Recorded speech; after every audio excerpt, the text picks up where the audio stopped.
शाम बहुत उदास थी। सूरज पहाड़ियों के पीछे छिप गया था और सुरमई अंधेरा अपनी चादर फैला रहा था।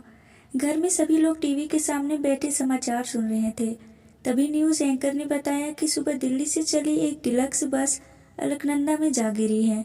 यह खबर सुनते ही सबके चेहरे का रंग उड़ गया और टीवी का स्विच ऑफ कर दिया गया। मैं नवीन की कमीज थामे सन सी खड़ी रह गई।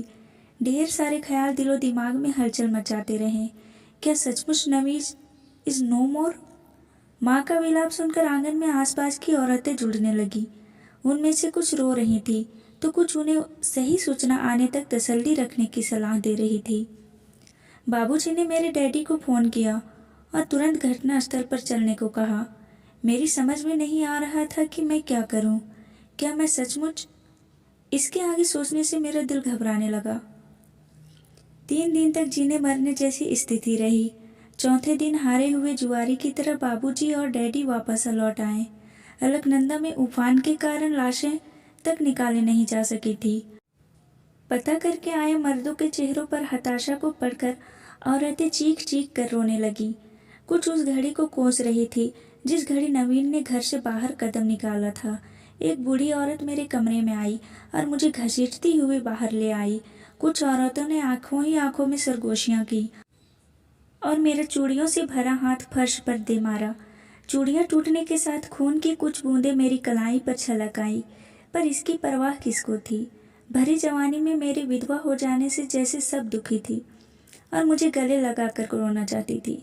मैं पत्थर की शीला सी हो गई थी। मेरी आंखों में बूंद भर पानी भी नहीं था। अपने विफल हो रहे प्रयासों और औरतों में खीस सी पैदा हो गई थी।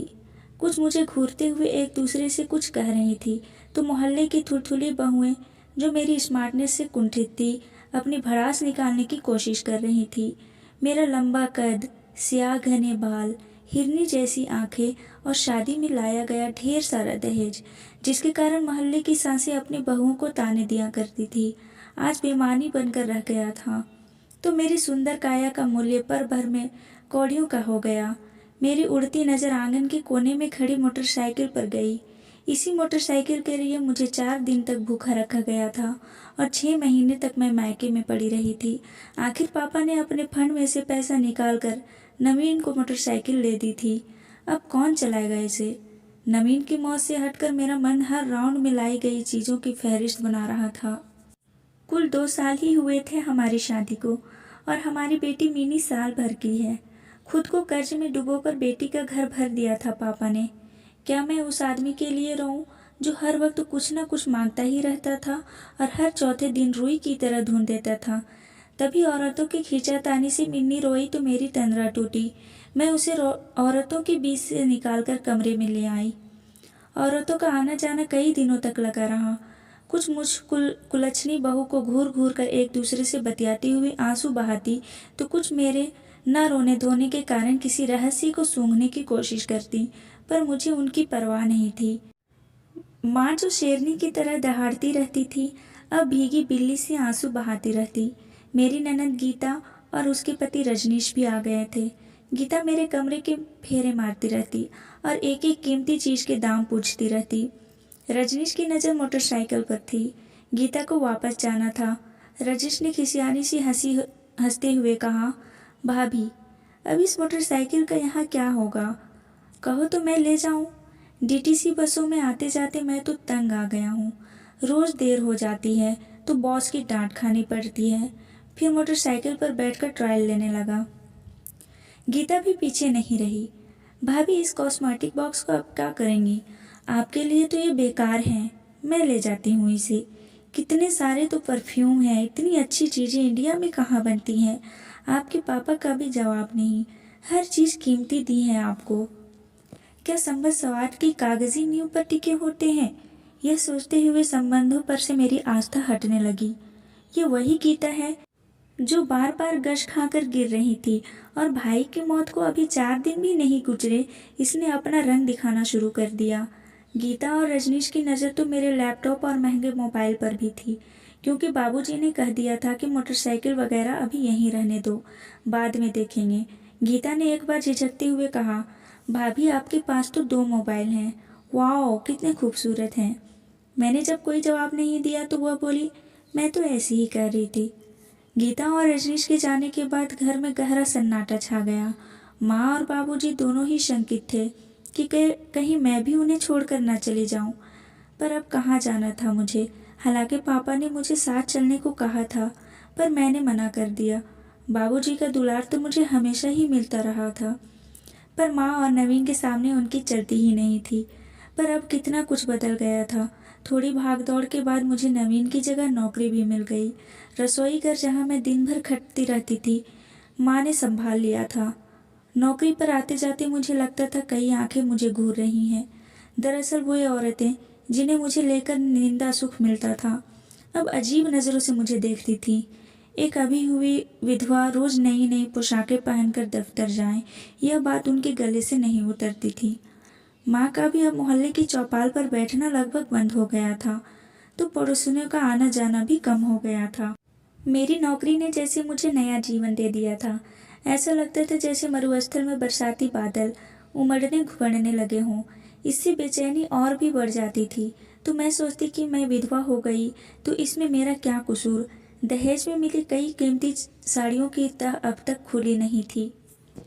मैं जब उनमें से कोई साड़ी निकाल कर पहनती तो माँ प्रश्नवाचक नज़रों से चुपचाप देखती रहती और मैं जानबूझकर अनजान बनी रहती।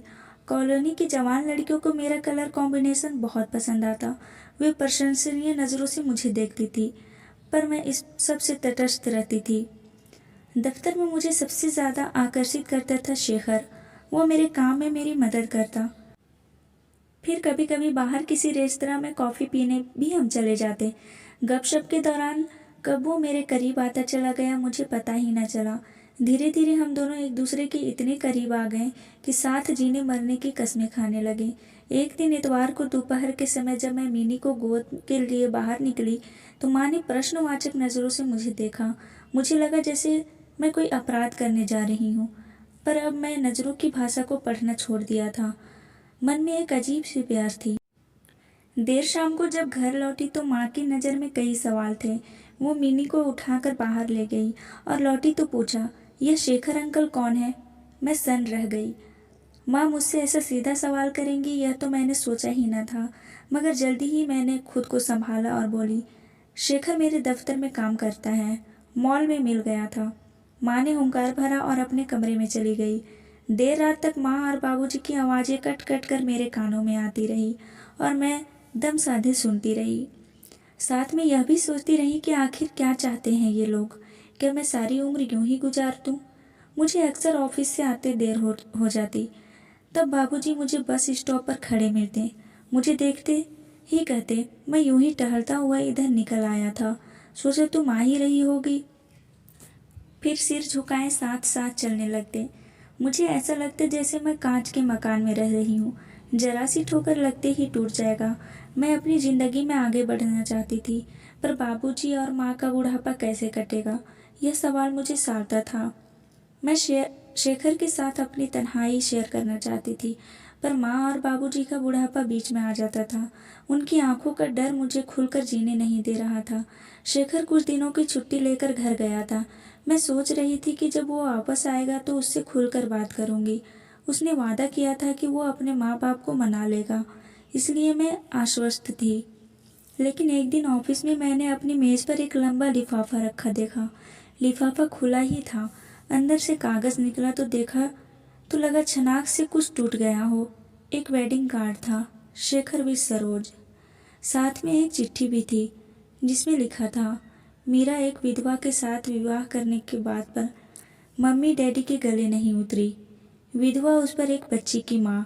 सच मानो मीरा, मैंने मम्मी डैडी को समझाने की बहुत कोशिश की, पर अपने अविवाहित बेटे के लिए उनके दिल में बड़े बड़े अरमान हैं, कैसे तोड़ दूँ उन्हें। मुझे क्षमा कर देना मीरा। अगले दिन मैंने निगाह घुमाकर देखा, शेखर मोटी मोटी फाइलों में गुम होने का असफल प्रयास कर रहा था। मैंने खत सहित वेडिंग कार्ड को टुकड़े टुकड़े कर डस्टबिन में डाला तो उसने घूर कर मुझे देखा। मैं रोई नहीं, रोना मेरी आदत नहीं। मैं तेजी से टाइप करती रही और मैंने चपरासी को पंखा तेज करने को कहा, क्योंकि मन की तपिश और बढ़ गई थी। शाम को जब ऑफिस से निकली तो खुली हवा के झोंके मन को सहलाने लगे। मेरे कदम अपने आप ही न्यू ऑप्टिकल स्टोर की ओर बढ़ गए। बाबूजी के लिए नया चश्मा बनवाकर जब निकली तो याद आया कि माँ कई दिन से एक साड़ी लाने को कह रही थी। एक ही क्षण में दुनिया कितनी बदल गई थी। बाबूजी 1.5 महीने से नया चश्मा बनवाने को कह रहे थे, पर उस ओर मेरा ध्यान ही नहीं जा रहा था। उन्हें पढ़ने लिखने में कितनी परेशानी हो रही थी। आज याद आया तो मन में अपना बोझ सा जागने लगा था। लगता है बाबूजी को शेखर के विवाह की बात पता चल गई थी। वे बस स्टॉप पर भी नहीं आए थे। अगली सुबह देखा तो वे मोटरसाइकिल साफ कर रहे थे। मुझे लगा इसे बेचने की तैयारी है। मन में कैसालापन भर गया। पर तभी बोले, बेटा तुम्हें तो मोटरसाइकिल चलानी आती है ना, चलो जरा डॉक्टर की दुकान तक ले चलो। बसों में जाने में दिक्कत होती है। मैं मुंह खोले उन्हें देखती रह गई और फिर उनके सीने से जा लगी। बाबूजी, मुझसे बोला नहीं जा रहा था। तभी माँ की आवाज़ आई, और हाँ, लौटते हुए बेकरी से एक केक लेती आना, आज तेरा जन्मदिन है ना।